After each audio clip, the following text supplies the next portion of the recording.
Haideți să vă arăt cum am pregătit această delicioasă tocăniță de mazăre cu coponele de pui, sau mai bine zis, cum a pregătit-o băiatul meu, iar eu l-am filmat, pentru că în această perioadă nu pot găti. Haideți să vedem ingredientele și modul de preparare. Avem nevoie de o ceapă mai mare, pe care o tocăm mărunt. Eu am ținut-o puțin în apă pentru a-i scoate puțin din acea iuțeală. Vom mai folosi și jumătate de ardei gras roșu. Dacă nu aveți din această varietate, puteți să folosiți și din acela verde.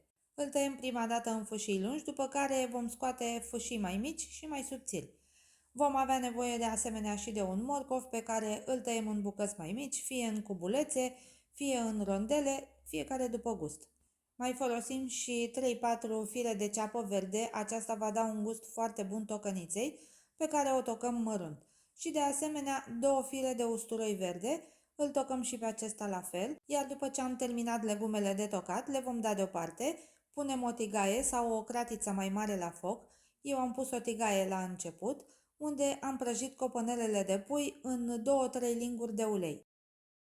Este bine să lăsăm uleiul să se încingă foarte bine, după care adăugăm coponelele de pui sau carnea de pui, acoperim cratița sau tigaia cu un capac și vom prăji coponelele timp de 3-4 minute pe fiecare parte. Iar după ce am scos pulpele, în același ulei vom căli și legumele. Eu am transferat uleiul într-o cratiță mai mare, peste legume punem și un praf de sare și le vom căli cam 4-5 minute la foc moderat. După cum ați văzut, la început am adăugat decât ceapa, ardeiul și morcovul, iar după ce s-au călit 5 minute, am adăugat și ceapa verde și usturoiul, pentru că acestea nu au nevoie de foarte multă călire. Cu 2 minute este suficient. Apoi adăugăm și mazărea. Eu am folosit în jur de 700 de grame de mazăre congelată. E mai greu să găsim mazărea proaspătă, însă congelată o găsim pe toată perioada anului. O încorporăm foarte bine cu legumele. Adăugăm și aproximativ 200 de grame sau un pahar de sos de roșii sau roșii pasate din conservă. Mai amestecăm puțin, după care adăugăm și 2 cartofi pe care i-am rupt la cuțit în bucăți mai mari. Cartofii sunt opționali, dacă nu vă place, nu îi adăugați. Apoi punem și carnea de pui. Acoperim totul cu supă de pui sau apă fierbinte. Eu am adăugat 500 de ml de supă de pui, bineînțeles fierbinte. Amestecăm puțin.